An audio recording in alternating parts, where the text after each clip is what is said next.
এক নাম্বার হচ্ছে দুনিয়ায় সফল হতে, পরকালে আল্লাহ রেজামন্দি হাসিল করতে এবং দ্বীন ইসলামকে আল্লাহর জমিনে বিজয়ী করতে সর্বপ্রথম আমাদের ঐক্যবদ্ধভাবে যে কাজটা করতে হবে সেটা হলো আল্লাহর দ্বীনের জ্ঞান শেখা, আল্লাহর দ্বীনের ইলম অর্জন করা। একদম মুখস্থ করে নেন আজকের লেকচার। কি অর্জন করা? ইলম অর্জন করা, দ্বীনি ইলম অর্জন করা। আপনি দুনিয়াবি ইলমে ডক্টর, ইঞ্জিনিয়ার, পাইলট, ব্যারিস্টার, জজ যাই হন, দ্বীনি ইলম অর্জন করতে হবে। আপনি যেই হন না কেন, যে কেউ হন না কেন, দ্বীনি ইলম আপনাকে অর্জন করতে হবে। কতটুকু অর্জন করতে হবে? কতটুকু? যতটুকু অর্জন করলে আমি শিরিক চিনতে পারি, তাওহীদ চিনতে পারি, আমি সুন্নত চিনতে পারি, বেদাত চিনতে পারি, আমি হালাল চিনতে পারি, হারাম চিনতে পারি, আমি হক চিনতে পারি, বাতিল চিনতে পারি, আমি ঈমান ভঙ্গের কারণ জানতে পারি, আমি ওযু, গোসল, নামাজ, ইকামত, কালিমা, আমাদের এই যে বুনিয়াদী শিক্ষা, দ্বীন ইসলামের বুনিয়াদী শিক্ষা আমাকে অর্জন করতেই হবে। রাজি আছেন ইনশাআল্লাহ? বাংলাদেশের বহু মানুষ নামাজ ঠিক মতো পড়তে জানে না, বহু মানুষ ওযু করতে জানে না, বহু মানুষ ইস্তেনজাও করতে জানে না, আর বহু মানুষ কোরআন তেলাওয়াতও করতে জানে না। কোরআন তেলাওয়াত বিশুদ্ধ করে না শিখলে আপনি আজান দিতে পারবেন না, ইকামত দিতে পারবেন না। আপনি নামাজে দাঁড়িয়ে আল্লাহু আকবার বলে সানা পড়তে, সূরা ফাতিহা পড়তে, আরেকটা সূরা মেলাতে, রুকুর তাসবিহ, সিজদার তাসবিহ, তাশাহুদ, দুরুদ, মাসুরা এগুলো শুদ্ধ করে পড়তে পারবেন। আর শুদ্ধ করে যদি না পড়েন অর্থ বিকৃত হয়ে যাবে প্রচুর। মানে আমরা তো নামাজকে কি যে বানিয়ে ফেলেছি, আল্লাহ মাফ করুন, সুবহানাল্লাহ। মানে নতুন নতুন কত শব্দ বের করে ফেলেছি নামাজের মধ্যে। একটু অর্থের পার্থক্যের কারণে ঈমান কুফরের মতো অবস্থা চলে আসতে পারে। বিশুদ্ধ করে তাজবিদ সহকারে কোরআন তেলাওয়াত করা শিখতে হবে প্রথমে। আপনাকে মাদ্রাসায় যেতে হলে যাবেন, মক্তবে যেতে হলে যাবেন, প্রয়োজনে টিচারকে বাসায় নিয়ে এসে যদি পড়তে পারেন পড়েন, যেভাবে হোক আপনাকে কোরআন তেলাওয়াত শিখতেই হবে। আল্লাহ পাক তৌফিক দান করুন। আমরা নামাজের মধ্যেই বলছি আলহামদুলিল্লাহ, আলহামদুলিল্লাহ রাব্বিল আলামিন। কি এটা? এটা কি পড়লেন মন্ত্র? আলহামদুলিল্লাহ রাব্বিল আলামিন এটা কি? আলহামদুলিল্লাহ। এই যে আলহামদু শব্দটা সঠিক করে উচ্চারণ করতে পারছেন অনেক। আলহামদু মানে সমস্ত প্রশংসা আল্লাহর জন্য। আলহামদুলিল্লাহ সমস্ত প্রশংসা। আলহামদুলিল্লাহ কি? আলহামদুলিল্লাহ মানে সমস্ত নিন্দা আল্লাহর জন্য। নাউযুবিল্লাহ। আমার কথা কি বিশ্বাস করছেন না? ওলামায়ে কেরামকে জিজ্ঞাসা করেন। কুল হু আল্লাহু আহাদ এটা কি? কুল হু আল্লাহু আহাদ মানে কি? তো কুল মানে খাও, কুল মানে কি? কুল হু আল্লাহু আহাদ, বলুন তিনি আল্লাহ এক। শব্দের অর্থ আছে তো? এখানে পেশাব করিবেন না, করিলে এত টাকা জরিমানা। কমাটা যদি নায়ের পরে নিয়ে বসাই তাহলে এখানে পেশাব করিবেন না, করিলে। আপনারা কি মনে করেন যে আরবির এরকম সিকোয়েন্স নাই? বলছে কুলহু সূরা, সূরাটার নাম কি কুলহু? কুলহু বলে কোনো শব্দ আছে? কুল একটা শব্দ, হুয়া আলাদা শব্দ। কুল হুয়া আল্লাহু আহাদ, কুল হুয়াল্লাহু আহাদ। এই তো আমরা কত ভুল করি পদে পদে। সামি আল্লাহু লিমান হামিদা আছে না? সামি আল্লাহ, আল্লাহ তার কথা শোনেন। লিমান হামিদা, যে তার প্রশংসা করে, না যে আল্লাহর প্রশংসা করে আল্লাহ তার কথা শোনেন। এন্ড আমরা শব্দ বানিয়েছি সামি আল্লাহ হুলিমান হামিদা। তো হুলিমান হামিদা কি শব্দ? হুলিমান হামিদা বলে কোনো শব্দ আছে? সামি আল্লাহু লিমান হামিদা, সামি আল্লাহু লিমান হামিদা। তো এই যে পদে, আমি বলতে গেলে নামাজ দিয়ে রাত পার হয়ে যাবে। পদে পদে পদে পদে আল্লাহু আকবার শব্দটা আল্লাহু আকবার, আল্লাহু আকবার বানিয়ে দেয়। আকবার, আকবার মানে কি? অনেকের আজান শুনে মনে হয় যে গিয়ে একটা পিটন লাগাই দিয়ে, ইকামত শুনলে মনে হয় যে একটা পিটন লাগাই দেয়। কাতকা মাতি সালা, কাতকা মাতি সালা, এটা আবার কি? এগুলো কি? মানে এই যে এগুলো কেন হচ্ছে জানেন? একটাই কারণে, কারণ বিশুদ্ধ করে আমরা কুরআনুল কারীম তেলাওয়াত করা শিখছি না। তো দিন কায়েম করবে, দাওয়াতের কাজ, মেহনত, জিহাদ, ইকামত দিন, কত বড় বড় কথা। আর বেসিক এই কোরআন তেলাওয়াত করা শেখার নাম নাই। আমরা ইয়াংদের মধ্যে একটা সমস্যা দেখছি এখন, ফ্যান্টাসি ফ্যান্টাসি ফ্যান্টাসি মানে আগে হয়তো মানে বিপথে ছিল, হেদায়েত পেয়েছে, ইসলামের দিকে এসেছে, এখন অনেক বড় বড় স্বপ্ন, মাশাআল্লাহ, স্বপ্ন দেখা ভালো, বড় বড় স্বপ্ন, বড় বড় ইচ্ছা, অনলাইনে বসে গরম করে ফেলছে একদম, ফেসবুক গরম, ইউটিউব গরম, হ্যাঁ, ব্লগ দিয়ে ভর্তি গরম, কিন্তু বেসিক যে কোরআন তেলাওয়াতটা করা শিখবে সেটা ঠিক নেই।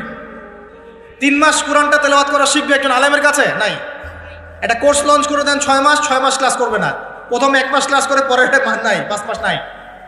তো এইভাবে ভাই দিনের হয়তো সামান্য কিছু খেদমত হতে পারে, সামগ্রিক পরিসরে ইসলাম বিজয়ী হবে না। এক কথায় আমরা যদি এই যুগের আবু বকর, ওমর, ওসমান, আলী রাদিয়াল্লাহু আনহুম আজমাইন হতে না পারি, তাহলে এই যুগের সেই ইসলামী খেলাফা বাস্তবায়িত হবে না। এটা হলো মূল কথা। এই পথের প্রথম কাজটাই হচ্ছে দ্বীনি ইলম অর্জন করা। আর ইলম অর্জন করাটা আপনার জন্য কি নফল, মুস্তাহাব, সুন্নত না ফরজ? এটা কে বলেছেন? রাসূলুল্লাহ সাল্লাল্লাহু আলাইহি ওয়াসাল্লাম বলেছেন, তালাবুল ইলমি ফরিদাতুন আলা কুল্লি মুসলিম। তালাবুল ইলম মানে জ্ঞান অর্জন করা, ফরিদা ফরজ মানে কি? ফরজ মানে বাধ্যতামূলক, আলা কুল্লি মুসলিম, কুল্লি মানে কি? প্রত্যেক, কুল্লি মানে কি? কুল্লু মানে প্রত্যেক, প্রত্যেক মুসলমানের উপরে, প্রত্যেক মুসলমান যে মুসলমান দাবি করে নিজেকে, কালিমা পড়েছে, তার উপরে জ্ঞান অর্জন করা ফরজ করেছেন। আপনি কোরআন তেলাওয়াত না শিখে থাকতে পারবেন না, তো এটা আপনার উপর ফরজ করা হয়েছে। নামাজ কি পড়ছেন, কি বলছেন, এটা আপনাকে শিখতে হবে, তো এটা ফরজ করা হয়েছে। আজান দেওয়া শিখতে হবে, একামত দেওয়া শিখতে হবে, ইমামতি করার যোগ্যতা অর্জন করতে হবে। এই মালয়েশিয়ার একটা ভালো জিনিস দেখলাম যে ওখানে প্রাইমারি লেভেল থেকে, মানে স্কুল লেভেল থেকেই এই মাদ্রাসা এবং মানে জেনারেল এটা আলাদা করে করে কোনো প্যাটার্ন করা নাই, এটা একসাথেই প্যাটার্নটা করে দেয়। মানে আপনি স্কুলে ভর্তি হলে, স্থানীয় স্কুলে বা কলেজে যেভাবে তারা সিস্টেম করেছে, ইসলামের বুনিয়াদী শিক্ষাটা বাধ্যতামূলক শিখতে হবে। যে কেউ, তাদের সিভিলিয়ানদের মধ্যে যে কেউ ইমামতি করতে পারে, মাশাআল্লাহ। এটা আমাদের করা উচিত ছিল না? আমরা কি মুসলিম প্রধান দেশের অধিবাসী না? আমরা জোর দাবি জানাই যে শিক্ষা ক্ষেত্রে একটা আমূল পরিবর্তন নিয়ে আসতে হবে ইনশাআল্লাহ।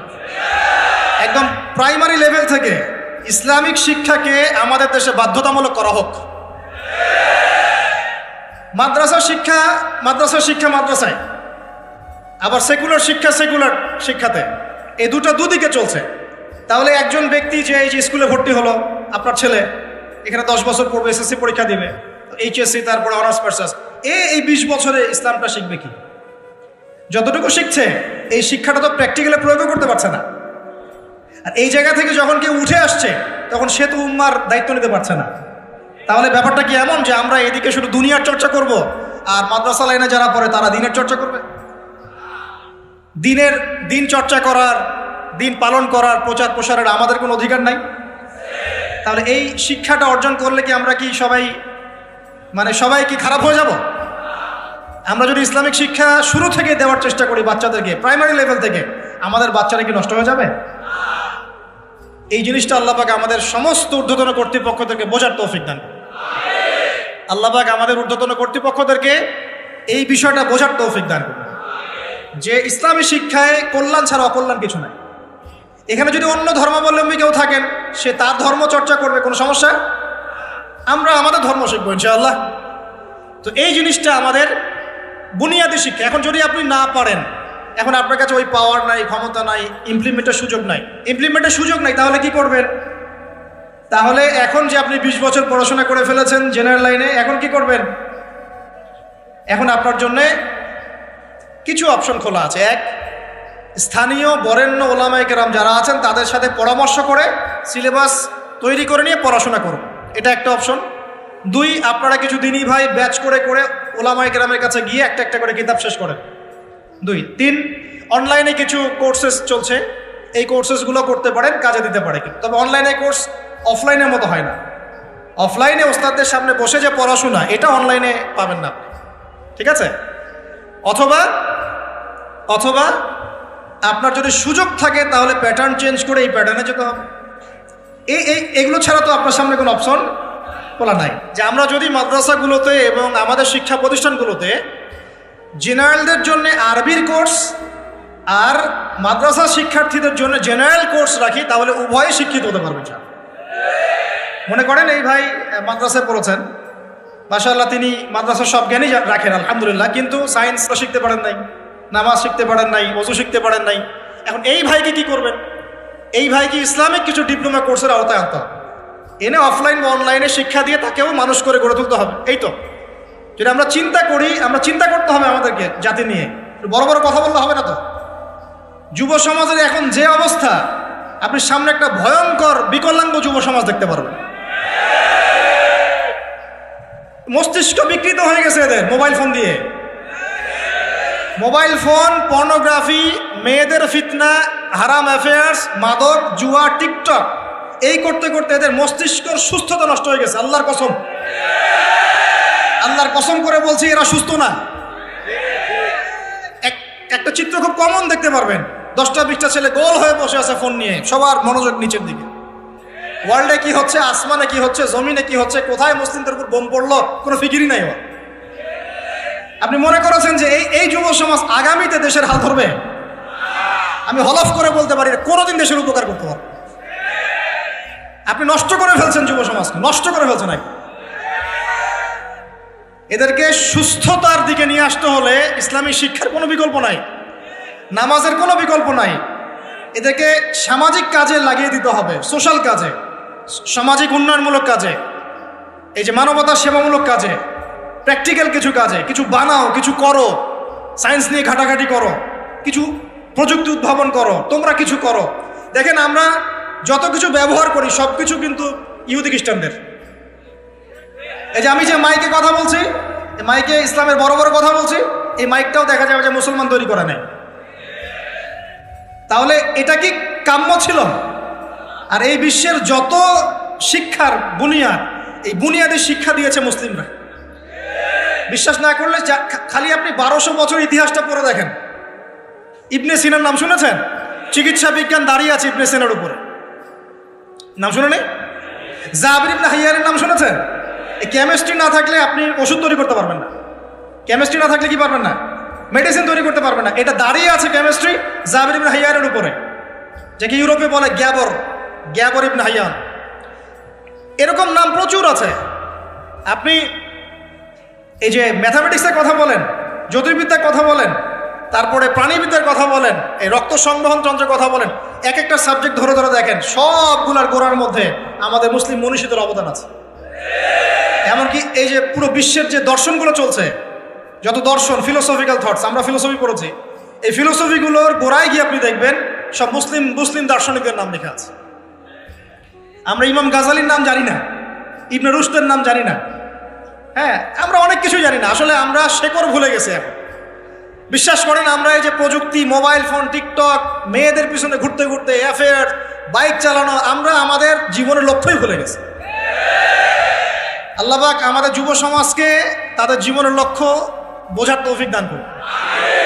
ভাই আল্লাহ পাক আপনাকে এমনি এমনি সৃষ্টি করেন নাই, আমাকে এমনি এমনি সৃষ্টি করেন নাই। আল্লাহ পাক চান আমাদের কাছে আমরা যেন তার দ্বীনের জ্ঞান অর্জন করি এবং এই জ্ঞান অনুযায়ী আমল করি। এই আমলটা সমাজে ছড়িয়ে দেই, ইসলামের দাওয়াতের মেহনত ছড়িয়ে দেই, যাতে একটা সময় হলেও যেন আল্লাহর জমিন, আল্লাহর দ্বীন কায়েম হয়। এটা আল্লাহ পাক চান আমাদের কাছে। আল্লাহ পাক আমাদেরকে এই জন্য সৃষ্টি করেন নাই যে একটা মেয়ের জন্য আত্মহত্যা করে ফেলবে নাকি। একটা মোবাইল ফোন একটা মেয়েকে কিনে দিয়েছেন, তার জীবন নষ্ট করে ফেলছে। যে বাবারা মেয়েদেরকে ফোন কিনে দিয়েছেন, জীবন নষ্ট করে ফেলছে এবং তার মাধ্যমে আরো 10টা ছেলেরও জীবন নষ্ট করেছে। আর সত্যি কথা বলছি, এখন আমরা তো ঢাকা শহরে থাকি, মানে এখানে ছেলেদের চেয়ে মেয়েরা বেশি পথ। হ্যাঁ, খুব ভালো লাগে ওদের। কি ভালো লাগে? একটা ছেলের সাথে বাইকে করে ঘুরবে, টাকা খসাবে, এখানে ওখানে ডেট করবে, আস্তে আস্তে। এগুলোতে খুব মজা পায়। এগুলোর জন্য কি তাকে সৃষ্টি করা হয়েছে? আপনি বলেন এই মেয়েদেরকে আপনি যখন ঘরে নিয়ে আসবেন, আমি নারী বিদ্বেষী কথা বলছি না, নারীদেরকে আমরা অনেক অনেক সম্মান করি, অনেক শ্রদ্ধা করি। আর আমাকে জন্ম দিয়েছেন একজন নারী, আমাকে দিনের পথে চলতে আত্মবিশ্বাস যোগায় পিছন থেকে, ঘরের নারী যোগায় কি না? আমার নিজের কন্যা সন্তান আছে, আমরা মেয়ের বাবা, কিন্তু এখন যে টিকটক জেনারেশন মেয়েদেরকে আপনি তৈরি করছেন, ফোন হাতে তুলে দিয়ে ডেটিং করছে, বাইকের পিছনে ছেলের সাথে ঘুরছে, এখানে ওখানে ফ্রি ওপেন সেক্স করছে, কোনোদিন ধর্ষণের শিকার হচ্ছে, এই মেয়েদেরকে ঘরে নিয়ে আসার পরে এদের গর্ভ থেকে কি আপনি ইসমাইলের মতো সন্তান পাবেন? এদের সাথে তোমরাও দেখা যায় যে অনেক সময় প্রেম করতে ভালো লাগে, এই মেয়েদেরকে কেউ বিয়ে করবে না। এ ধরনের নারীদের সাথে মানুষ প্রেম করতে মজা পায়, কেউ সম্মান করে বিয়ে করতে চায় না। করলেও দেখবেন 2-1 বছরের মধ্যেই নাই সেই সম্মান, গায়েব। তো অনেক দূর চলে আসলাম, এত দূর আসতে চাইনি, কথাগুলো কথার পিঠে চলে আসলো যে সমস্যা হচ্ছে গোড়ায় আমরা আমাদের যুবক যুবতী, আমাদের ছেলে মেয়েদেরকে দিনই বুনিয়াদি ইসলামী শিক্ষা দিচ্ছি না। এটা শিক্ষা দেওয়ার দায়িত্ব প্রত্যেক পিতার, প্রত্যেক মাতার। সে মাদ্রাসায় পড়ুক আর জেনারেল লাইনেই পড়ুক, আপনাকে শিক্ষা নিশ্চিত করতে হবে। কিভাবে করবেন এই হেডেক এখন আপনার, আমার আর হেডেক নাই, আমি দিয়ে দিলাম হেডেক আপনার। এই হেডেকটা আমার মাথায় ছিল, আপনাকে দিয়ে দিলাম, আপনি চিন্তা করেন কিভাবে করবেন। এখন পারলে অফলাইনে করেন, না হলে অনলাইনে করেন। অনলাইনে আচ্ছা আলোচনা চলে আসছে, একটা কথা বলে দিই, অনলাইনে অনেক রকম কোর্সেস চলছে। তবে আমি নিয়াত করেছি ইনশাআল্লাহ, আমি আরও কয়েকজন ওলামায়ে কেরামদের সাথে পরামর্শ করেছি এবং এখনও করে যাচ্ছি। কমপক্ষে বরেণ্য 8 থেকে 10 জন স্কলার বা আলেমদেরকে নিয়ে অনলাইনে ইনশাআল্লাহ আমরা একটা মাদ্রাসা খুলবো ইনশাআল্লাহ। এটা অফলাইন না, অনলাইন মাদ্রাসা। আমি নাম দিয়েছি তহা জিন্নুরাইন ইসলামিক অনলাইন মাদ্রাসা। আমি দোয়া করি আল্লাহর কাছে, আল্লাহ পাক যেন এই মাদ্রাসাকে কবুল করেন। এর ওসিলা করে আল্লাহ পাক লক্ষ লক্ষ কোটি কোটি যুবককে দ্বীনের জ্ঞান শেখার তৌফিক দান করেন, যুবতীদেরকে দান করেন, আমাদের ছোট ছোট সোনামণিদেরকে দান করেন। যারা অফলাইনে দিন শিখতে পারছে না, আল্লাহ যেন অনলাইনে শেখার তৌফিক দান করেন। তো এখানে বেশ কয়েকটা লেভেলে বেশ কয়েকটা কোর্স লঞ্চ করা হবে ইনশাআল্লাহ। যেমন বাচ্চাদের জন্য বুনিয়াদি নুরানি কোর্স। আপনার বাচ্চা আছে ছোট, 4 বছর 5 বছর বয়স, ভর্তি করাই দিলেন, নুরানি কোর্স করবে, কোরআন তেলাওয়াত করা শিখবে। এরপরে হিপস, একটা হিপসের কোর্স, আপনি অনলাইনেই হিপস করবেন। যাদের বয়স 10 বছর হয়ে গেছে, 12 বছর 15 বছর, অনলাইন হিপস করবেন। আপনি চলে আপনার বয়স যদি 30-40 হয় আপনিও করতে পারবেন, আপনার ব্যাচটা আলাদা হবে। এরপরে হচ্ছে আমাদের জেনারেল ভাইদের জন্য, জেনারেল শিক্ষিত দিনী ভাইদের জন্য ইসলামিক ডিপ্লোমা কোর্স। এটা কেমন? এখানে 4-5টা লেভেল থাকবে। লেভেল 1 মনে করেন, এখানে আপনার বুনিয়াদি জিনিস, আপনার আকীদা, আপনার কোরআন তেলাওয়াতের জ্ঞান, আপনার দৈনন্দিন জিকির আজগার, নামাজ, আপনার হাদিসের মধ্যে ফয়জুল কালামের মতো বই, ঠিক আছে, ইসলামের ইতিহাস, তারপরে ফিকহের মধ্যে ফিকহুল মুয়াসসার, এই ধরনের বই। মানে প্রাথমিক বুনিয়াদি যে জ্ঞানটুকু মাদ্রাসা দেওয়া হয়, এটা ইনশাল্লাহ শিখবেন। এটা শেষ করার পরে যাবেন লেভেল 2। লেভেল 2তে গিয়ে আরও হাই ক্লাস কিছু বই পাবেন, ওখানে আরও কিছু সাবজেক্ট অ্যাড হবে, ইসলামিক পরিবার, ইসলামিক অর্থনীতি, ঠিক আছে, ইসলামিক জিওপলিটিক্স, এসক্যাটোলজি, এরকম কিছু সাবজেক্ট আসবে ইনশাল্লাহ। এটা দিয়ে আবার কপি করে সবাই বানানো শুরু করে দিয়েন না, আমি তো বলে দিচ্ছি আর কি। আর বানালে আলহামদুলিল্লাহ কোনো সমস্যা নাই, এটাও দিনের খেদমত হবে ইনশাল্লাহ। একজনকে দেখে যদি আরও 10 জন শেখে, সমস্যা কোনো সমস্যা? এভাবে লেভেল 3তে গিয়ে আপনি মাদ্রাসায় যেগুলো নাহু, হেদায়েতুন নাহু, হেদায়া, কুদুরি, এই ধরনের বইগুলো পড়ানো হয়, এগুলো শিখবেন ইনশাআল্লাহ। শেষ লেভেলে গিয়ে আপনি জালালাইনের মতো তাফসীর শিখবেন ইনশাআল্লাহ। মানে একজন মৌলানা সাহেব বলতে বোঝাচ্ছি, আমি তো আপনাকে ফকিহ বা মুফতি বা মুহাদ্দিস এরকম লেভেলের কথা বলছি। একজন আলেম, একজন জাননেওয়ালা, বুঝওয়ালা মানুষ যতটুকু দিনের জ্ঞান অর্জন করেন ইনশাআল্লাহ, এই জ্ঞানটুকু আপনি লেভেল 1, 2, 3, 4, 5 এভাবে আপনি অর্জন করবেন ইনশাআল্লাহ। এভাবে যদি আমরা পুরো বাংলা ভাষাভাষীদের মধ্যে পুরো ওয়ার্ল্ড ওয়াইড এটাকে ছড়াতে পারি ইনশাআল্লাহ, আগামী 5 বছরের মধ্যে আমরা আশাবাদী কমপক্ষে 1 লক্ষ মানুষ তো দিন শিখবে ইনশাআল্লাহ। আল্লাহ পাক আমাদেরকে তৌফিক দান করুন। এবং এগুলো হবে খুব স্বল্প মেয়াদি, 6 মাস, 4 মাস, 6 মাস এরকম কোর্স, যাতে আপনি বিরক্ত না হন। কারণ আমি অভিজ্ঞতা থেকে দেখেছি 1 বছরের কোর্স মানুষ করতে চায় না। দিনী বোনদের জন্য কোর্স থাকবে এবং দিনী বোনদের ক্লাস নেবেন মহিলা টিচাররা ইনশাআল্লাহ। দিনী বোনদের ক্লাস নেবেন মহিলা টিচাররা ইনশাআল্লাহ। যদি কেউ প্যারেন্টিং নিয়ে কোর্স করতে চান, প্যারেন্টিং কোর্স থাকবে, সন্তান প্রতিপালন। যদি কেউ পরিবার নিয়ে কোর্স করতে চান, ফ্যামিলি ডেভেলপমেন্ট কোর্স থাকবে। ইসলামিক ইকোনমিক্স নিয়ে কোর্স করতে চান, ইসলামিক ইকোনমিক্সের কোর্স থাকবে। ইসলামিক ফাইন্যান্স শিখতে চান, সেটা থাকবে ইনশাআল্লাহ। এক একটা ডিপার্টমেন্টে এক একটা কোর্স নিয়ে আমরা এই মাদ্রাসা লঞ্চ করবো ইনশাআল্লাহ। আল্লাহ পাক এটাকে কবুল করুন, আমিন। এবং এর পাশাপাশি এই সিলেবাসগুলো আমি নিয়াত করেছি উন্মুক্ত করে দিব। যে কোনো প্রতিষ্ঠান, দিনী প্রতিষ্ঠান, সেটা হোক ইসলামিক স্কুল বা ইসলামিক কলেজ বা মাদ্রাসা, তারা যদি এই কোর্সগুলো করতে চায়, করাতে চায়, সিলেবাস নিয়ে তারা লঞ্চ করতে চায়, ইনশাআল্লাহ তাদের জন্য উন্মুক্ত করে দেওয়া হবে, যাতে করে সারা দেশের বিভিন্ন জায়গায় কোর্সগুলো ছড়িয়ে পড়ে। আমি জ্ঞানতাত্ত্বিক কথা এজন্য বললাম বেশি করে, প্রথম ফরজ আপনার উপরে ইকরা বিসমি রাব্বিকাল্লাযী খালাক। এখন চিন্তা করেন, হেরা গুহায় নবী সাল্লাল্লাহু আলাইহি ওয়াসাল্লাম বসে আছেন, জিবরাইল আলাইহিস সালাম এসে তার সামনে প্রথম যে আয়াতটা ওহী করলেন, সেই আয়াতটা নামাজের আয়াত ছিল না, সে একটা জাকাতের আয়াত ছিল না, সেই আয়াতটা রোজা রাখো আয়াত ছিল না, এমনকি মূর্তি পূজা করো না এমনও ছিল। কি ছিল ভাই? ইকরা, আপনি পড়ুন, আপনি পড়ুন, হে নবী আপনি পড়ুন। নবীজি কিন্তু পড়তে জানতেন না, আপনারা জানেন কি? নবী সাল্লাল্লাহু আলাইহি ওয়াসাল্লাম কিন্তু লিখতে পড়তে জানতেন না। আল্লাহ পাক এমন একজন মানুষকে সুবহানাল্লাহ শেষ নবী করেছেন, যিনি লিখতে জানতেন না, পড়তে জানতেন, যাতে কাফেররা এই অপবাদ দিতে না পারে তুমি আগের কিতাবগুলো থেকে দেখে দেখে লিখে নিয়ে আসো। সুবহানাল্লাহ, আল্লাহু আকবার। তো নবী সাল্লাল্লাহু আলাইহি ওয়াসাল্লাম বলেন, মা নবী কারি, আমি তো পড়তে জানি না। তিনি কি বলছেন? সহিহ বুখারী খুলে দেখেন, দ্বিতীয় হাদিসটা, মা নবী কারি, আমি তো পড়তে জানি না। তারপরেও জিবরাইল আলাইহিস সালাম বলেন, ইকরা, আপনি পড়ুন, বিসমি রাব্বিকাল্লাযী খালাক, আপনার রবের নামে যিনি আপনাকে সৃষ্টি করেছেন। সুবহানাল্লাহ। সর্বপ্রথম এই জ্ঞানতাত্ত্বিক বিপ্লব হয়েছে মক্কার মাটিতে, তখনই আবু বকর, ওমর, ওসমান, আলীর মতো সাহাবী তৈরি হয়েছে। জ্ঞান ছাড়া শুধু বড় বড় কথা দিয়ে আর জ্ঞানহীন আমল দিয়েও কোনো কাজ নাই। জ্ঞানহীন আমল দিয়ে কিন্তু খুব একটা কাজ হয় না। আপনি হয়তো মনে করছেন যে আমি ইমাম সাহেবকে জিজ্ঞাসা করে নেব, ব্যাস হয়ে গেল। কিন্তু জ্ঞান অর্জন করে আমল করার যে স্বাদ আর জ্ঞানহীন আমলের স্বাদ কখনো এক না। শুধু একটা হাদিস শোনা যান যে মেসওয়াক করি আমরা, যে দাঁত ব্রাশ করি, মেসওয়াক করি, যে ব্যক্তি মেসওয়াক করে এটা আল্লাহর কাছে অনেক বেশি পছন্দের। আল্লাহ পাক ভালোবাসেন মেসওয়াক করনেওয়ালাকে। এটা যখন আপনি জানলেন, এরপর যখন আপনি ব্রাশ করতে যাবেন, মেসওয়াক করতে যাবেন, আমলে স্বাদ পাবেন না? অজু করলে গোনাগুলো ঝরে যায়, যখন আপনি জানলেন যে অজু করলাম আমার অঙ্গ দিয়ে গোনা ঝরে যাচ্ছে, এটা ফিল করে অজু করলে স্বাদ পাবেন। নামাজে দাঁড়িয়ে আছেন, নামাজের প্রত্যেকটা শব্দ যদি আস্তে আস্তে পড়েন, ধীরে ধীরে অর্থগুলো বোঝার চেষ্টা করেন, নামাজের স্বাদ পাবেন। শুধু হাতটা তুলে শেষ রাতে আল্লাহকে বললেন যে আল্লাহুম্মা আতিনা ফিদ দুনিয়া হাসানা ওয়া ফিল আখিরাতি হাসানা ওয়া কিনা আযাবান নার। আল্লাহ, আমাদেরকে দুনিয়াতে আপনি কল্যাণ দেন এবং পরকালেও কল্যাণ দেন। আল্লাহ, আমাদেরকে জাহান্নামের আগুন থেকে বাঁচান। এই যে ফিলিংস, এটা আপনি না বুঝে পড়লে পাবেন। না বুঝে পড়লে একটা চর্চা, প্র্যাকটিস হয়, কিন্তু রুহানিয়াত আসেন। তো প্রিয় দিনী ভাইরা, এই জন্য শিক্ষা, জ্ঞান, দিনী ইলম অর্জন সবার আগে। আল্লাহ পাক আমাদের সবাইকে দিনী ইলম অর্জনের তৌফিক দান করুন। অনলাইন মাদ্রাসা খুললে ভর্তি হবেন তো ইনশাআল্লাহ? আচ্ছা, আরো বড় বড় চমক আসবে ইনশাআল্লাহ।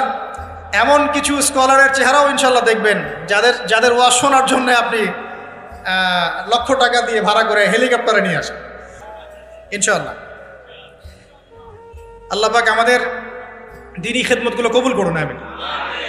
1 নাম্বার আলোচনা শেষ। 2 নাম্বার আলোচনা করলে এক দিয়ে শেষ হয়ে যাবে রাত। শিখলাম কি? দ্বীনি ইলম অর্জন করতেই হবে, এটা নফল মুস্তাহাব কিছু নয়। এটা কি? যেভাবে পারেন সেভাবে করবেন। রাজি আছেন ইনশাআল্লাহ?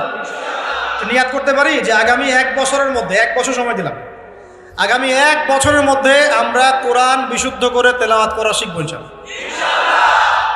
শুধু তাই না, যারা কোরআন তেলাওয়াত করতে জানি, 1 বছরের মধ্যে কোরআনের শুরু থেকে শেষ পর্যন্ত, আলিফ লাম মিম থেকে মিনাল জিন্নাতি ওয়ান নাস পর্যন্ত অন্তত একবার পুরো খতম দেব ইনশাআল্লাহ।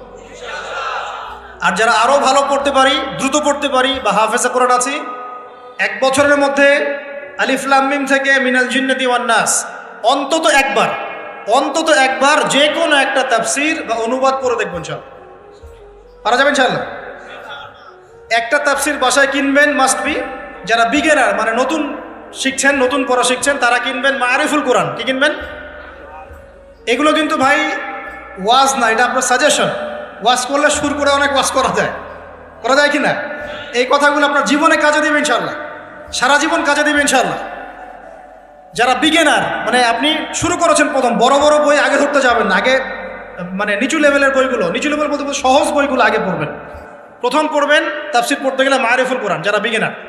যারা অনেক পড়াশোনা করছেন, চর্চা করছেন, ভালো কোন তাফসির পড়ব ফিক্স করতে পারছেন না, দুটো তাফসির বলুন। এক হচ্ছে তাফসির ইবনে কাসির, তাফসির ইবনে কাসির, এটা পড়তে পারেন, হাদিস দিয়ে করা আছে তাফসিরটা। অথবা আমার সবচেয়ে ফেভারিট তাফসির, সেটা হলো তাফসিরে জালালাইন। তাফসিরে, এটা রহমতের বৃষ্টি, চিন্তা করেন না। কিসের বৃষ্টি? বদরের যুদ্ধের আগের রাত্রে বৃষ্টি হয়েছে। বদরের যুদ্ধের আগের রাত্রে কি হয়েছে? ওই বৃষ্টির সম্পর্কে আল্লাহ পাক বলেছেন এটা হলো রহমতের বৃষ্টি, যাতে তোমাদের কলব শক্ত হয়। আর আমাদের হাতে এখন 15-20 মিনিট সময় আছে, আমরা গুটিয়ে নিব। তো তাফসির কোনটা পড়বেন বিগিনাররা? তাফসিরে মারিফুল কোরআন, ঠিক আছে, বাংলা অনুবাদ আছে। আর যারা একটু স্টাডি করেন বেশি, তারা পড়বেন ইবনে কাসির এবং জালালাইন। জালালাইনটা সবচেয়ে মজা পাবেন, স্বাদ পাবেন, অনেক কিছু আছে এর মধ্যে। জালালাইনের মধ্যে এত এত রস আছে, এত নূর আছে, মারিফত আছে, যেটা আমি অন্য অন্য তাফসিরে পাই না। আল্লাহ পাক লেখককে জান্নাতুল ফিরদাউস দান করুন। দুজন সংকলন করেছেন। তো এরপরে আমরা ইলম অর্জনের পরে দ্বিতীয় যে কাজটা করা দরকার পুরো গ্লোবাল প্রেক্ষাপটে এবং উম্মার জন্য, ব্যক্তিগত পর্যায়ে, সব ক্ষেত্রে দ্বীনের স্বার্থে, সেটা হলো ইলম অনুযায়ী আমল করতে হবে। ইলম অনুযায়ী আমল শুরু হবে ভাই আগামীকাল থেকে না, আজকে রাত থেকে ইনশাল্লাহ। আগামীকাল থেকে আমল না, এখন থেকে আজকে রাত থেকে আমল ইনশাল্লাহ। এই রাতের আমল কি? ঘুমানোর সময় ঘুমানোর সুন্নত, সূরা মুলক তেলাওয়াত করবেন, আয়াতুল কুরসি পড়বেন, সূরা ফাতিহা, ফালাক, নাস, ইখলাস, পারলে সূরা ওয়াকিয়া ইত্যাদি পড়ে নিজেকে দম করে নেবেন, ব্যাস, তারপরে ঘুমিয়ে যাবেন। ঘুমানোর সময় আল্লাহুম্মা বিইসমিকা আমুতু ওয়া আহইয়া, এই সময় দোয়া কবুল হবে। বৃষ্টির সময় কি হয়? আচ্ছা, আমরা মাঝখানে দোয়া করে নেই, বৃষ্টি যদি শেষ হয়ে যায় আবার আমরা দোয়া করে আল্লাহ পাক আমাদের সবাইকে দ্বীনি ইলম অর্জনের তৌফিক দান করুন। আমাদের সবাইকে আল্লাহ পাক দ্বীনি ইলম অনুযায়ী বেশি বেশি আমল করার তৌফিক দান করুন। আল্লাহ পাক বক্তা শ্রোতা সবাইকে, খাস করে আমাদের যুব সমাজকে আল্লাহ পাক লম্বা নেক হায়াত দারাজ করুন। আল্লাহ পাক আমাদের সবাইকে আদর্শ পরিবার করে দিন। আমাদের সন্তানদেরকে আল্লাহ পাক মানুষ করার তৌফিক দান করুন। আমাদেরকে আল্লাহর ঘর জিয়ারতের তৌফিক দান করুন। আল্লাহ পাক আমাদের সবাইকে দিন রাত দাওয়াতের কাজ করার তৌফিক দান করুন। আল্লাহ পাক আমাদের সবার মধ্যে যে অসুস্থতাগুলো আছে, সমস্ত অসুস্থতা আল্লাহ দূর করে দিন। আল্লাহ পাক আমাদের হায়াতে রিজিকে বরকত দান করুন। আল্লাহ পাক আমাদের মা বোনদেরকে পর্দায় থাকার তৌফিক দান করুন। আল্লাহ পাক আমাদের সমাজ, আমাদের রাষ্ট্র, আমাদের প্রশাসন, আমাদের সরকার সবাইকে হেদায়েত করুন। আল্লাহ পাক আমাদের মধ্যে আপোষে মিল মহব্বত দান করুন। আল্লাহ পাক আমাদেরকে আল্লাহর জমিনে আল্লাহর দ্বীন কায়েমের তৌফিক দান করুন। 2 নম্বর কাজ, ইলম অনুযায়ী আমল করা। ইলম অনুযায়ী আমল শুরু হবে কালকে থেকে, এখন থেকে। আমল করা মানে হচ্ছে এক কথায় আমাদের জীবনের প্রতিটা কাজ রাসূলুল্লাহ সাল্লাল্লাহু আলাইহি ওয়াসাল্লামের সুন্নাহ মাফিক করব ইনশাআল্লাহ। রাজি আছি তো ইনশাআল্লাহ? এই ঘুম থেকে শুরু হবে। আপনার ঘুমটা এখন সুন্নাহ মাফিক হবে, আমারটা কিন্তু হবে না। এই যে রাত্রে করে আমরা জার্নি করছি, এটা সুন্নাহ মাফিক হচ্ছে না। আল্লাহ কাছে মাফ চাই, আল্লাহ পাক ওজর দেখবেন ইনশাআল্লাহ। তবে অভ্যাস করবেন এশার নামাজের পরেই কি করতে? ঘুমাতে, যাতে করে তাহাজ্জুদে আপনি উঠতে পারেন। ওই বরকতময় সময় আল্লাহ পাক প্রথম আকাশে নেমে আসেন। কিভাবে নেমে আসেন এটা বোঝার বা জানার দরকার নেই আমার। আল্লাহ পাকের রহমত নেমে আসে। আল্লাহ রাব্বুল আলামিন আহ্বান করতে থাকেন, কে আছো আমার কাছে কিছু চাইবে আমি তোমাকে দিব? কে আছো আমাকে ডাকবে আমি তোমার ডাকে সাড়া দিব? কে আছো আমার কাছে ক্ষমা চাইবে আমি তোমাকে ক্ষমা করে দিব? আমরা তখন ঘুম, মাশাআল্লাহ। কারণ আমরা টিকটক চালিয়েছি 3টা পর্যন্ত, ফেসবুক ইউটিউবিং করেছে 2:30 3টা পর্যন্ত। শেষ রাত্রে আল্লাহ পাক যখন নেমে আসে আহ্বান করেন, নাফরমান গাফেল বান্দা আমরা ঘুমিয়ে থাকি। আস্তাগফিরুল্লাহ। অথচ ওই সময়ে যে দোয়াই করা হবে আল্লাহ কবুল করবেন ইনশাআল্লাহ। আমাদের দোয়ার অভাব, কত দোয়া, কত চাওয়ার জন্য হুজুরের কাছে আসতে হয় না। চাওয়ার জন্য শেষ রাত্রে জায়নামাজে দাঁড়িয়ে যান, আল্লাহ কবুল করবেন ইনশাআল্লাহ। শেষ রাত্রে যদি আমরা জাগতে না পারি, আমাদের দ্বারা দিন কায়েম হবে না ভাই। সাহাবীরা যারা বদর, উহুদ, খন্দকে যুদ্ধ করেছেন, তারা শেষ রাত্রের দরবেশ ছিলেন, দরবেশ। শেষ রাত্রের দরবেশ আর দিনের বেলা ঘোরসাওয়ার। কি বুঝলেন? শেষ রাত্রে দরবেশ মানে একদম আল্লাহওয়ালা মানুষ, শেষ রাত্রে চোখের পানিতে জায়নামাজ ভিজে যাইতো, দাড়ি ভিজে যাইতো। এই মানুষগুলো আবার দিনের বেলা ছুটতেন, ঘোড়া ছুটাতেন, তাদের হাতে ইসলাম বিজয় লাভ করেছে। অতএব শেষ রাত্রে জায়গার অভ্যাস করে আল্লাহ পাক তৌফিক দান করুন। সাউন্ড শুনতে পাচ্ছেন? আচ্ছা, ঠিক আছে। তাহলে আমল শুরু হবে আজকে থেকে, রাত থেকে। তারপর দিন ঘুম থেকে উঠলেন, ফজর নামাজ জামাতে পড়বো না? নামাজের পরে তেলাওয়াত করবো না? জিকির আজগার করবো না? তারপর একটু পড়াশোনা করবো কিনা? খাওয়া দাওয়া কেমন হবে? 7 পেট নাকি নবী সুন্নাহ মাফিক? কাফেররা খায় 7 পেট। কয় পেট? আর মুমিন বান্দা খায় পেটের 3 ভাগের 1 ভাগ। খাওয়ার টেবিলে হেরে গেলে যুদ্ধের মাঠে জিততে পারবেন না। খাওয়ার টেবিলে হেরে গেলে যুদ্ধের মাঠে জিততে পারবেন না। যুদ্ধ মানে আদর্শিক যুদ্ধের কথা বলছি, ইলেকশনের যুদ্ধের কথা বলছি না। ঠিক আছে, আল্লাহ মাফ করো। তো এই সিজনগুলো আসলে অনেক ভাই মারা যায় কিনা? আল্লাহ পাক আমাদেরকে আপোষের এই ফিতনা থেকে হেফাজত করুন। সব পশ্চিমা ষড়যন্ত্র, এগুলো কি সব কি বলেন? পশ্চিমা ষড়যন্ত্র। ভাইয়ে ভাইয়ে মারামারি লাগিয়ে দিয়ে নাকে তেল দিয়ে ঘুমায় ওরা ভাইয়ে মারামারি লাগিয়ে দিয়েছে। ভাই মুসলিম ভাই ওরা এখন মারামারি করে, আমরা নাকে তেল দিয়ে ঘুমাই। এই হলো অবস্থা। আর আমরা বুঝতেও পারছি না যেটা আমরা ওদের ষড়যন্ত্রের মধ্যে পড়ে গেছি। আল্লাহ আমাদেরকে মাফ করুন। অনেক ইসলামপন্থী ভাই এখানে নেমে পড়েন, কি মনে করে নামেন আল্লাহ ভালো জানেন। তবে জেনে রাখেন, এই পথে নবী সাল্লাল্লাহু আলাইহি ওয়াসাল্লামের দাওয়াত এবং ইকামতের দিন ছিল না। নবী সাল্লাল্লাহু আলাইহি ওয়াসাল্লামের পথেই দিন কায়েম হবে ইনশাআল্লাহ। আল্লাহ পাক আমাদেরকে পশ্চিমা গোলক ধাঁধা থেকে হেফাজত করুন। এখন আসেন ভাই, তাহলে আমরা আমাদের জীবনের প্রত্যেকটা কাজ যদি নবী সুন্নাহ মাফিক করি, এলেম অনুযায়ী আমল হয়ে যাবে ইনশাআল্লাহ। রাজি আছি তো ভাই? ব্যাস এতটুকু কথা। এখন শুধু কি ব্যক্তিগত আমলই আমার দিনের অন্তর্ভুক্ত, না আমার পরিবার, সমাজ, অর্থনীতিও আছে? কোনটা? আমার পারিবারিক জীবন তাহলে কার সুন্নত মোতাবেক চলবে? নবীর সুন্নত না পশ্চিমা সুন্নত? আর পরিবারগুলো পশ্চিমা সুন্নতে চলে না? পশ্চিমা কালচার। জন্মদিন করেন, বিবাহ বার্ষিকী করেন, আরো কত কি করেন, হ্যাঁ তাই না? সাজগোজ থেকে শুরু করে কাপড় চোপড়, পোশাক আশাক, বাথরুমের টয়লেট পর্যন্ত। বাথরুমের টয়লেট তো সব ইংলিশ নাকি? হ্যাঁ, তো নবী সুন্নাহ মাফিক এখানে তো আপনি বসতে পারবেন না। নবী সুন্নাহ মাফিক এখানে আপনি বসতে পারবেন না। তো মালয়েশিয়ার একটা কনফারেন্সে বলে আসছিলাম যে নবী সুন্নাহ মাফিক বসা মানে হচ্ছে বাম পায়ে ভর দিয়ে ডান পায়ে একটু উঁচু করে বসা। ইলম অর্জন করতে থাকেন, হাদিসের মধ্যে পাবেন। নবী সাল্লাল্লাহু আলাইহি ওয়াসাল্লাম ইস্তেনজা করতে বসতেন বাম পায়ে ভর দিয়ে ডান পায়ে একটু উঁচু করে। যারা এভাবে বসে তাদের ইস্তেনজা খুব সুন্দর হয়, ক্লিয়ার হয়ে যায়।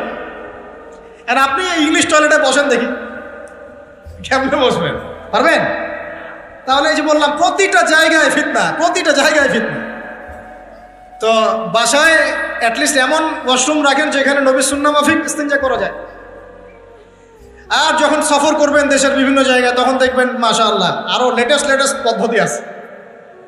ছোট ছোট কিছু গামলা রেখে দেওয়া হয়েছে, ওখানে দাঁড়ায় করতে হবে, বসার কোনো অপশন নাই। আর সব সমান মাপের। মনে করেন একজন লম্বা 5 ফিট, একজন 6 ফিট, একজন 4 ফিট 3 ফিট। এখন কেমনে কি ধরে কিভাবে করবে? মাপটা কিভাবে সমান করবে বলেন তো? একটা হাদিস আমার বুঝে আসছে এ সফর করতে করতে, সেটা হচ্ছে, আমি কখনো বলিনি এভাবে যে পশ্চিমা সভ্যতা হচ্ছে ইয়াজুজ আর মাজুজ, এটা আমি বলি না। কিন্তু আমি বুঝতে পারছি, আমি ভিতর থেকে ফিল করছি, আপনি একমত হন না হন, যে ওদের মধ্যে ইয়াজুজ আর মাজুজের খাসলত বা চরিত্র আছে 100%। আমি একটা হাদিস বলি, শেষ করে দিব, আর সময় নেই, 10 মিনিট আছে। এই হাদিসটা শোনেন। নবী সাল্লাল্লাহু আলাইহি ওয়াসাল্লাম একদিন ঘুম থেকে উঠলেন ভয়ে পেয়ে, আতঙ্কিত। নবীজি ভয়ে পেয়ে আতঙ্কিত হয়ে ঘুম থেকে উঠে বলছেন, লা ইলাহা ইল্লাল্লাহ, লা ইলাহা ইল্লাল্লাহ। তখন তার স্ত্রী পাশে যিনি শুয়ে আছেন তিনি বলছেন, নবী সাল্লাল্লাহু আলাইহি ওয়াসাল্লাম বলছেন, ওয়াইলুল লিল আরব মিন শাররি ক্বাদ ইকতারাব। আরব জাতির জন্য ধ্বংস, কি ভয়ঙ্কর ফিতনা ধেয়ে আসছে ওদের দিকে, কি ভয়ঙ্কর ফিতনা ধেয়ে আসছে।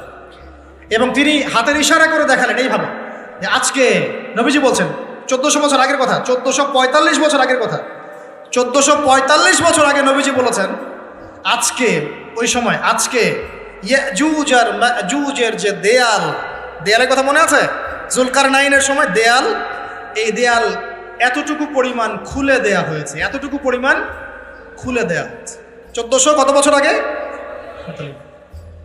তখন তার স্ত্রী বলছেন আনুহলিকু আফিনা সালিহিন, আনুহলিকু আফিনা সালিহিন ইয়া রাসূলুল্লাহ, হে আল্লাহর রাসূল সাল্লাল্লাহু আলাইহি ওয়াসাল্লাম, আমাদের মধ্যে ভালো মানুষরা থাকা সত্ত্বেও কি আমরা ধ্বংস হয়ে যাব? আপনি যে বলছেন ওয়াইলুল লিল আরব, আরবদের জন্য ধ্বংস। নবীজি বলছেন নাম, হ্যাঁ নাম, হ্যাঁ ধ্বংস হয়ে যাবে। ইযা কাসুরাতিল খাবাস, যখন নগ্নতা, বেহায়াপনা, অশ্লীলতা সমাজে রন্ধ্রে রন্ধ্রে ছড়িয়ে পড়বে, তখন আলেম জালেম সব ধ্বংস হবে। এই হাদিসটা অকাট্য হাদিস বুখারী মুসলিমের, মানে এটা সহি, এটা বিষয়ে কোনো সন্দেহ নেই। তাহলে নবীজি 1445 বছর আগে বলছেন যে আরবদের জন্য ধ্বংস ধেয়ে আসছে, এবং দেয়াল এভাবে খুলে দেয়া হয়েছে। কাদের দেয়াল? ইয়াজুজ আর মাজুজ। আর ইয়াজুজ আর মাজুজের সাথে আরবদের ধ্বংসকে সম্পর্কিত করা হলো না? ইয়াজুজ আর মাজুজের সাথে আরবদের ধ্বংসকে সম্পৃক্ত করা হলো এবং বেহায়াপনাকে সম্পৃক্ত করা হলো, সরি, তাই না? বুঝতে পারছেন? আরব জাতির ধ্বংসের সাথে ইয়াজুজ মাজুজকে কানেক্টেড করা হলো এবং অশ্লীলতাকে, কি বলেন, অশ্লীলতাকে কানেক্টেড করা হলো। এখন আপনি চিন্তা করে দেখেন, সারা বিশ্বে পর্নোগ্রাফি কারা ছড়িয়ে দিয়েছে? বলেন বলেন দেখি। পর্নোগ্রাফি কি বেহায়াপনা না? সমাজের ইযা কাসুরাতিল খাবাস, যখন সমাজের রন্ধ্রে রন্ধ্রে বেহায়াপনা ছড়িয়ে পড়ে নাই? মিলান, হাদিসটা মিলান। সমাজের এই মেয়েদের, এই যে ফ্যামিলিস্ট রেভলিউশন কারা ছড়িয়ে দিয়েছে? ফ্যামিলিস্ট রেভলিউশন কারা ছড়িয়ে দিয়েছে? ওরা। সমাজে মেয়ে ছেলে একসাথে চলবে একই পোশাকে, কারা ছড়িয়ে দিয়েছে? সমাজে মেয়েদের বেপর্দায় চলার এই সংস্কৃতি কারা ছড়িয়ে দিয়েছে? মাদক আর সুদের সংস্কৃতি কারা ছড়িয়ে দিয়েছে? সবচেয়ে বড় কথা, free sex, open sex, free sex, জেনা, ব্যভিচার, পর্নোগ্রাফি, এগুলো কারা ছড়িয়ে দিয়েছে? এটাই ওই যে খুলে দেয়া হয়েছে। এটা আমার ব্যাখ্যা, এটা আমার বুঝ। পৃথিবীর এমন কোন রাষ্ট্র বাকি রাখে নাই তারা এগুলো ছড়াতে, এমন কোন রাষ্ট্র বাকি নেই। তাহলে সব জায়গায় ছড়িয়ে পড়বে না ইয়াজুজ মাজুজের ফিতনা? এই ছড়িয়ে পড়েছে। আল্লাহ পাক আমাদেরকে এই পশ্চিমা গোলক ধাঁধা থেকে হেফাজত করুন। আমি আমাদের সংস্কৃতি নিয়ে আমরা বুক ফুলে বাঁচবো ইনশাআল্লাহ, আমাদের সংস্কৃতি নিয়ে আমরা চলবো ইনশাআল্লাহ। আমাদের কোরআন আছে, হাদিস আছে, আমাদের নবী আছেন, আমাদের সাহাবীরা আছেন, আমাদের দিন আছে ইনশাআল্লাহ। আমাদের অন্য কাউকে প্রয়োজন আছে? এই যে প্রযুক্তিগত কথাগুলো বললাম, একটু মাথা খাটান, এগুলো আমরাই তৈরি করতে পারবো ইনশাআল্লাহ। সব ঢেলে সাজানো যাবে ইনশাআল্লাহ তাআলা। আল্লাহ পাক আমাদেরকে বোঝার তৌফিক দান করুন। তাহলে 1 নম্বর কি বলেছিলাম ভাই? ইলম অর্জন। 2 নম্বর ইলম অনুযায়ী আমল। আর এই আমলটাকে শুধু ব্যক্তি জীবনে না, জীবনের সব ক্ষেত্রে আল্লাহ কবুল করুন। 3 নম্বর নিজের পরিবারের যত্ন নিন। নিজের ইলম অর্জন করেছেন, আমল করছেন, এখন অনেক বড় বড় কথা অনেকে বলবে, আগে পরিবার ঠিক করেন। আগে কি করবেন? ব্যাস, পরিবার বলতে আপনার স্ত্রী সন্তান। কারণ বাবা মাকে দাওয়াত দেওয়া যাবে, বাবা মাকে গালমন্দ করা যাবে না, বকাঝকা করা যাবে না। বাবা নামাজ পড়েন, আপনি কি মাই দিতে পারবেন? মা নামাজ পড়েন, আপনি কি মাই দিতে পারবেন? পারবেন। তবে এই যুগে কিছু হতভাগা আছে, এরা বাপ মাকেও গায়ে হাত তোলে না। এই যুগে এমন কিছু হতভাগা ছেলে মেয়ে জন্ম হয়েছে, আল্লাহ মাফ করুক, এরা পিতামাতার সাথেও কি জঘন্য আচরণ করে। পিতামাতা দোয়া নিবেন, যাদের সাথে পিতামাতার দোয়া থাকে জীবনে সফল হবে ইনশাআল্লাহ। যার সাথে পিতামাতার দোয়া নাই, অবস্থা খারাপ। আল্লাহ মাফ করুক আমাদেরকে। এখন পরিবার বলতে আপনার স্ত্রী সন্তান প্রথম প্রায়োরিটি পাবে, আর পিতামাতাকে আপনি দাওয়াত দিবেন, নসিহত করে বোঝানোর চেষ্টা করবেন। আপনার সন্তান যদি 10 বছর বয়সে নামাজ না পড়ে, তখন তাকে আপনি পিটাতে পারবেন, কিন্তু আপনি বাবাকে মারবেন পারবেন? আর পরিবারের কিছু বিষয় এটা আপনি পাবেন প্যারেন্টিং বইয়ের মধ্যে। আর আল্লামা তকি উসমানী দামাত বারাকাতুহু শাইখের একটা কিতাব আছে, ইসলাম ও পারিবারিক জীবন। ইসলাম ও পারিবারিক জীবন, এই বইটা পড়লে আপনি অনেক কিছু জানতে পারবেন। আমি ডিটেলস বলে দেওয়ার সময় পাচ্ছি না আজকে। এক কথায় পরিবারের মধ্যে তাওহীদ থাকবে, শিরক থাকবে না, ঠিক আছে? পরিবারের মধ্যে সুন্নতের চর্চা থাকবে, কোনো বেদাত থাকবে না। পরিবারে হালাল রিজিক থাকবে, কোনো হারাম ঢুকবে না। পরিবারের বিয়ে করব যখন দিনদারিতা দেখে মেয়ে চুজ করব, সৌন্দর্য শ্বশুরের টাকা পয়সা দেখে নয়। হ্যাঁ, সৌন্দর্য থাকতে পারে, সৌন্দর্য থাকলে নূরুন আলা নূর, আরও ভালো। কিন্তু যদি মেয়েটা এই যে আমাদের এখনকার সুন্দরী বলতে আপনারা যাদেরকে বোঝেন, নাম নিচ্ছি না, তাদের মতো সুন্দরী নাও হয়, মন খারাপ করার কিচ্ছু নাই। এগুলো সব আর্টিফিশিয়াল সুন্দর। কি সুন্দর? আসল সৌন্দর্য হচ্ছে কলবে। আসল সৌন্দর্য কোথায়? কলবে। আর তাদের কাছে যা আছে আপনার স্ত্রীর কাছে তাই আছে। এমন এক্সট্রা অর্ডিনারি কিছু নাই ওদের কাছে। যা আপনার স্ত্রীর কাছে আছে তা তাদের কাছে সেম জিনিস, সেম। এখানে এত বেশি লোভনীয় হওয়ার কিছু নাই। পর্নোগ্রাফি দেখতে দেখতে মানুষের মাথাটা এমন নষ্ট হয়ে গেছে, নিজের স্ত্রীকে এখন আর ভাল লাগে না, মানুষের বউকে ভাল লাগে। তাই না? এটার একমাত্র কারণ পর্নোগ্রাফি দেখা। যারা পর্নোগ্রাফিতে আসক্ত, আল্লাহ পাকের কাছে তওবা করবেন, বের হয়ে আসবেন, নাহলে আপনি জীবনে কখনো সুখী হতে পারবেন না। আপনি মন থেকে কখনো কনফিডেন্ট থাকতে পারবেন না, সুখী হতে পারবেন না। আল্লাহর সামনে দাঁড়ায় চোখের পানি ফেলতে পারবেন না। চোখটা নষ্ট হয়ে গেছে তো। আল্লাহ পাক আমাদের যুবক ভাইদেরকে পর্ন থেকে হেফাজত করুন। নিজের দৃষ্টি নত রাখবেন, ইনশাআল্লাহ আল্লাহ পাক আপনাকে খাদিজা রাদিয়াল্লাহু আনহার মতো স্ত্রী দিবেন ইনশাআল্লাহ তাআলা। আল্লাহর প্রতি ভরসা রাখেন, আল্লাহ পাকের কাছে যা চাবেন ইনশাআল্লাহ পাবেন। আল্লাহর প্রতি যে ধারণা রাখবেন আল্লাহ তেমনই হবেন ইনশাআল্লাহ। কেউ যদি ধারণা রাখে আল্লাহ আমার সাথে নাই, আল্লাহ আমাকে দিবে না, আল্লাহ তার সাথে থাকবে না। কেউ ধারণা রাখে আল্লাহ আমার সাথে আছে, আল্লাহ আমার সাথে আছে, আল্লাহ আমাকে বুঝেন, আল্লাহ আমাকে দিবেন, আল্লাহ অবশ্যই দিবেন ইনশাআল্লাহ। ওয়া ইয়াতাওয়াক্কাল আলাল্লাহি ফাহুয়া হাসবুহ। যে ব্যক্তি আল্লাহর প্রতি তাওয়াক্কুল করে আল্লাহ তার জন্য একদম যথেষ্ট হয়ে যাবে। হাসবুনাল্লাহ ওয়া নি'মাল ওয়াকিল। বলেন হাসবুনাল্লাহ ওয়া নি'মাল ওয়াকিল। স্ত্রী চুজ করবেন কি দেখে? শ্বশুরের টাকা, যৌতুক নেবেন, দিনদারিতা। আর দিনদারিতা কি বাইরের বোরখা দেখেই ফিক্স করা যাবে? বোরখাওয়ালা মেয়েরা তো এখন গ্রামে গঞ্জে, হাট বাজারে, সব জায়গায় কফি শপে বসে বসে ট্রেডিং করছে না? বোরখাওয়ালা মেয়েদের কত ড্যান্স দেখা যায় ইউটিউবে, অনলাইনে। ভাই এগুলো আমি দেখি না, কিন্তু চোখে পড়ে যায় মাঝে মাঝে। 3 নম্বর কি বলেছে ভাই? বলেন।